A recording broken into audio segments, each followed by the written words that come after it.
Hello guys, nag-decide akong gumawa ng short video na ito kasi nadidepress ako, nalulungkot ako, napufrustrate ako, and that is normal. And sa mga kagaya nating mga small YouTuber, normal ito at gusto kong ipaintindi sa inyo na okay lang mapagod, okay lang tamarin, okay lang mawala sa track, pero huwag kang mag-give up. So nag-decide akong gawin ang video na ito na ang title is You Need to Keep Vlogging. Ito yung mga dahilan ko, ito yung mga sinasabi ko sa sarili ko, bakit kailangan kong magpatuloy sa pag-upload, magpatuloy sa paggawa ng content, magpatuloy sa pag-vlog, magpatuloy sa pag-iisip ng mga ideas. Although, I am in this point na talagang napapagod ako. But then again, ayokong gayahin mo yung nararamdaman kong pagkapagod because I wanna share with you my thoughts kung ano yung ginagawa ko, how to fight this kind of yung mga nararamdaman nating talagang frustration sa pagiging vlogger, sa pagiging small YouTuber, sa pagiging beginner.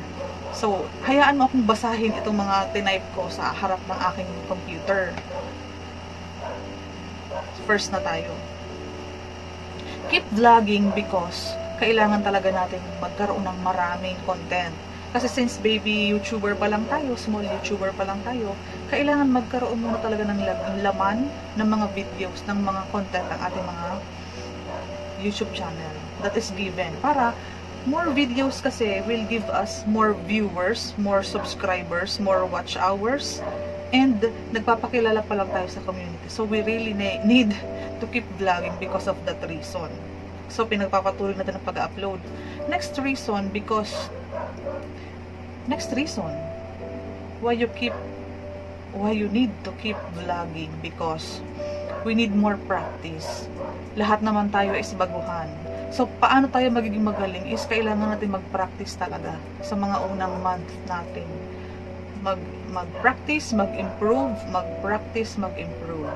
Yun ang pinaka-given. And maybe, yung phase na ito or itong section na ito ng ating buhay bilang vlogger, bilang YouTuber is ito rin bulol na naman ako.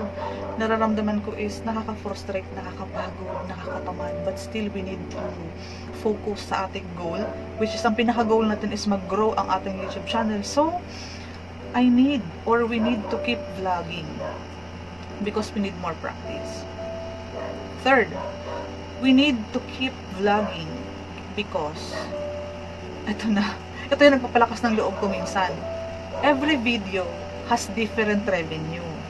So, of course, aminado tayo mga small YouTuber, kaya natin ini-embrace ang ganitong klase ng business, ng community, is we know na at the back of our minds, alam natin may revenue ito kapag may growth talagang nangyari sa YouTube channel natin. So, nawawala yung pagod ko, yung frustrations ko, and I always make it a point to keep on track kahit may mga frustrations because I embrace it as a normal feeling, pero I need to fight it. In every situation kasi, yung reaction mo ang dapat na nanalo. Ang situation ko ngayon, at this very moment, is I am frustrated, I am tired. Naiinip ako sa pagkakaroon ng malaking subscribers, which is normal kasi 2 months pa lang ako. And nagkakaroon ako ng feeling ng frustration. Frustration is the situation ko ngayon. And ang aking reaction sa pagiging frustrated ko, yun ang dapat kong kontrolin. Kailangan ko bang ma-frustrate lalo? Or kailangan kong labanan yung frustration? Yan ang magiging dapat reaction ko. So, ang napili kong maging reaction for being frustrated is maging more positive. Mas madami akong ina-upload. Alam nyo guys, nakakailang video footage na ako ngayon. Nagpapalit lang ako ng damit. Para man wag ako magmukhang, laging para parehong damit. Ganun ko nalalabanan ang frustration ko. Nagpalit ako ng damit para magmukha akong iba na naman yung aking, diba? Damit para magmukha siyang ibang content or nag-film ako sa ibang araw. Pero hindi. Bilang laban doon sa frustration, gumagawa ako ng mas maraming video, mas marami akong dapat i-upload kasi may mga reminders ako sa wall ko na kailangan ko magpatuloy whatever it takes.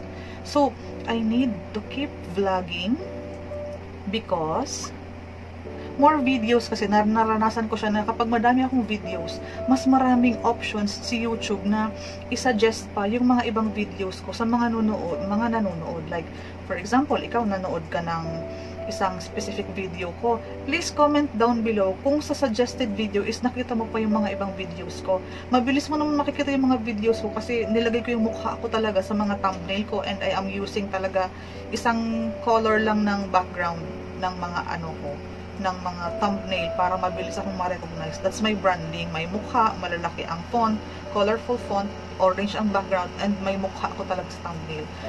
Please comment down below kung may mga nakikita kang suggested video dito sa my right side, kung nanonood ka, or sa pag-cellphone sa baba, yan siya. We need to keep vlogging for the reason of kailangan natin magkaroon ng personal growth. At yung confidence natin, nadadagdagan siya every after video na na-upload natin. Nagkakaroon tayo ng satisfaction personal na nararamdaman natin na masaya tayo na ay medyo may pagbabago or may development or may nagbago sa latest vlog ko from the other vlog. Nakita ko na nagbabago ako. Nababawasan na yung stammering ko, nababawasan na yung mga hang airs ko, mga dead airs ko.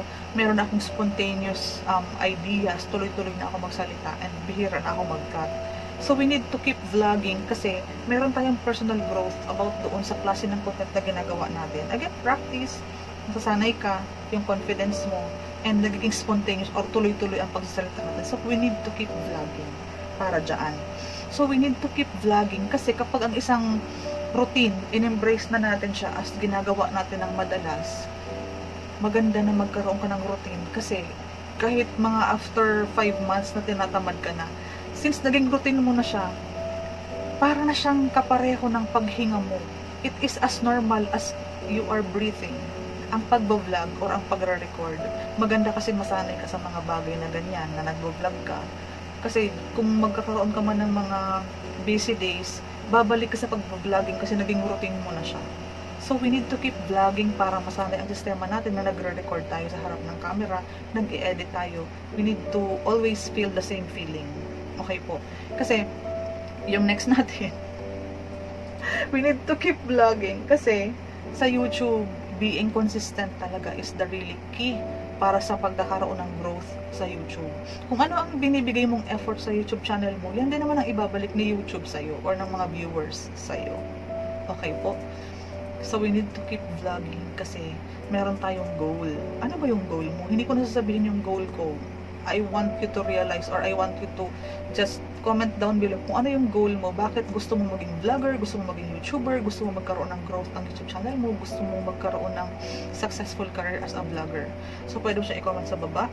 And I will really appreciate na mabasa yung mga goals nating mga small YouTuber kasi lalakas ang mga loob natin kapag nalaman natin na may mga goal tayong talagang hino-hold on. Bakit tayo nagpapatuloy?